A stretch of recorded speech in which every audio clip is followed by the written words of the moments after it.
They rob you blind and you thank them for it. That's a tragedy. That's a scam. That's why I'm saying this right now.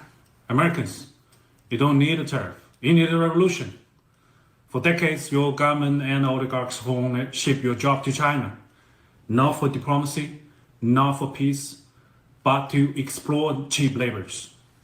And in the process, they hollowed out your middle class, crushed your working class, and told you to be proud while they sold your future for profit. And yes, China made money, but we used it to build roads, lift millions out of poverty, fund healthcare, raise living standard. We reinvested in our people.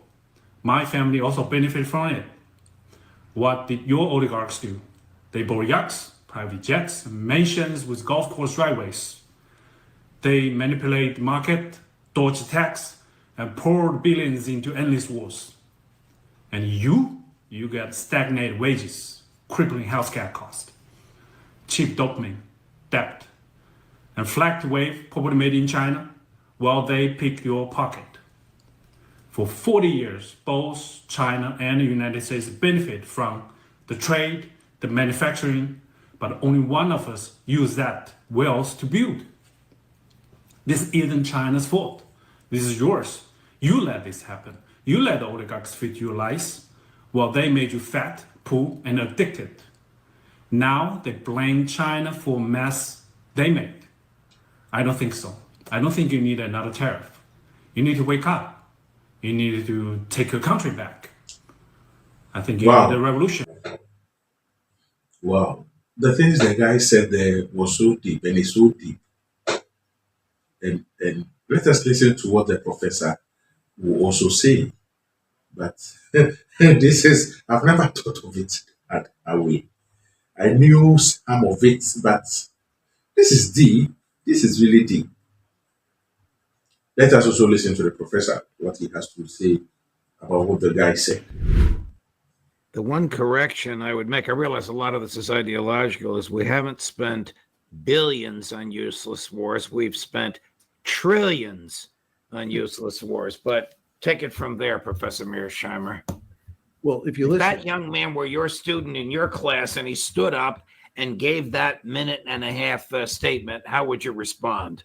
I would tell him I basically agree with him. I think he's correct. And I think, by the way, that this is a message in large part that Trump made as a candidate before the 2016, 2020, and the 2024 election. Yeah. And it's what helped get him elected in two of those three cases. I think there are a huge number of people in this country who feel exactly the way that Chinese gentleman feels about what has happened.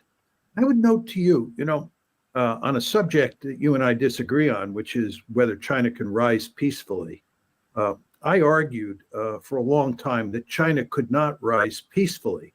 And I was always very perplexed that all sorts of very hawkish people in the national security establishment disagreed with me.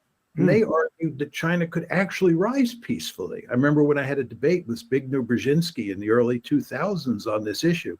I remember I was sitting up on the dais and I said to myself, why am I arguing that China cannot rise peacefully? And Zbig, who's about 5 to 10 notches to the right of me, is arguing that China can rise peacefully. And the fact is that almost all of the national security elites in this country were making huge amounts of money consulting in China. And they had a deep-seated interest in having very good relations with the Chinese. And hardly any of them were willing to say that if we turn China into a really powerful country, there could be serious problems. So I think in a very important way, what you saw happen here was that the national security elite was not as interested with the welfare of this country as it was with their own personal welfare. And the end result is a lot of people in the body politic figured out what was going on, and they turned against the elite, and they elected Donald Trump 2 out of 3 times. You see, Donald Trump has been elected for the second time, but I don't know what this man is doing. I'm not in the USA. I don't live there. I've never been there before. But what the man is doing is like the man is being controlled by Netanyahu and his gang and the oligarchs. Okay, I don't know the things you said which got you elected, Mr. Trump. Stick to it and do it. Make America great, but you can't make America great by attacking other nations. Focus on your country, the loose ends, where these oligarchs get their money from, tax exemptions and other things. Change certain laws so that the middle class will be able to rise automatically. When the middle class rises, the class will also follow up. That is how it is automatically. Stick to your words, Mr. Trump. Stick to your words. Good day, and we'll meet on the next video.